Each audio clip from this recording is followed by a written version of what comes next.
Good morning, everyone, and welcome to another edition of Fitness Friday. I'm Erica Fernandez. I'm here today with Casey Stutzman. Casey, thanks for being here today. Thanks for having me. So, Casey, sometimes people just really want to lose weight really fast. Do you have any tips to give us? Would you be interested if I told you you could lose 5 pounds in 2 seconds? Absolutely. Yeah. Tell me more. Totally. Right? Yeah. Sold. So, little bait and switch here on you. Got to be honest. Okay. It really comes back down to posture. Okay. So, a lot of times people work and work and work because they feel like they have a little bit around the midsection. But if we really think about that kind of standard desk posture that we get, that desk bound where we start to collapse in here, but one of the biggest things we get is we get tight hip flexors. So when I'm sitting all day and this gets really tight, when I go to stand up, well, try this with me. Kind of sit down and just grab that tissue right in there. Okay. And now try and stand up. Yeah. You can't. No. You can't fully extend your hips. So what happens? You kind of pop your booty just Right. a little bit. Yeah. And then we open up and we drive forward. So you can see what this does to my waistline. So now I'm dumping into my low back. I got, the big kind of bubble backside, and then I got that little paunch out in front. This has nothing to do with how much fat tissue or anything I'm carrying. It's just pelvic. So I can work out all day long. I can diet. I can do everything to try and lose this. But unless I address that pelvis position, I'm always going to have that kind of little man belly, that overhang going on. Okay. So to right the posture and position, instantly we slim the waistline, we start to tuck everything in. From a structural standpoint, this doesn't look comfortable on your back. No. So if I'm standing here all day like this, it's dumping a ton of pressure into my lumbar spine. So here we start to open up the hips a little bit more, we start to get a little bit more activity in the glutes, we level the pelvis, we neutral the spine, the core can function properly, we're not getting into the low back as much.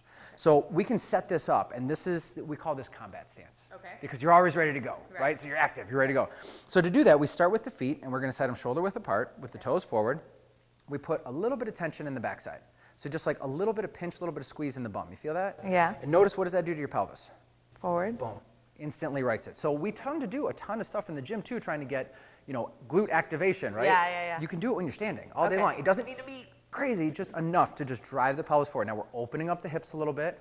Now I'm going to close the ribs down, put a little tension in the belly, just like someone's about to tickle or poke you. Mm-hmm. There you go.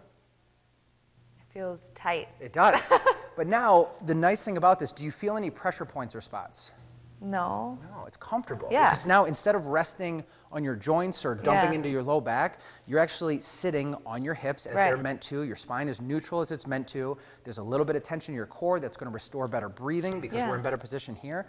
So in terms of pelvic position, we tell people to think of their pelvis as a bucket of water. Right. So I never want to be dumping my bucket forward. I always want my bucket to be level. Right. And if I maintain that level position, everything up and down is going to function properly. I'm going to have better breathing, better core stability, less tension on the low back, plus we slim up. Yeah. So, and this also kind of ties into what we were talking about last week with the breathing. So strong core, and all it takes is just a little bit of leveling out. That's it. And also, I heard also that if you, poor posture actually adds weight to your head. For every inch, we call this a forward head carry, where we start to go forward. And now, when I tilt the pelvis, the body is going to find a new center. Yeah. So when I change one part of the spine, the whole spine changes.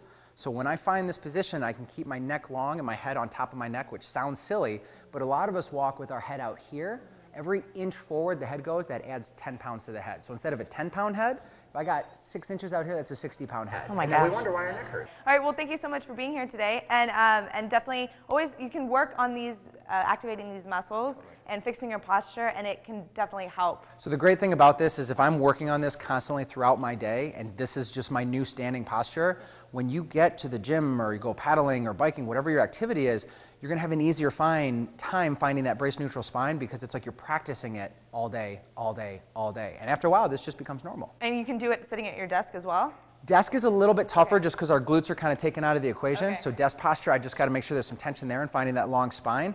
But bigger picture, I want to get out of my desk as much as possible. So if I can take quick little breaks from sitting to get up and address this posture, or if I find a standing desk, there's a lot of those great ways to start to move forward. Yeah, and sometimes even when we're sitting at our desk, our backs start to hurt, our shoulders start to hurt. So what a great way to alleviate that pain. Yes. All right, perfect. Thank you for being here today, Casey. Thank you.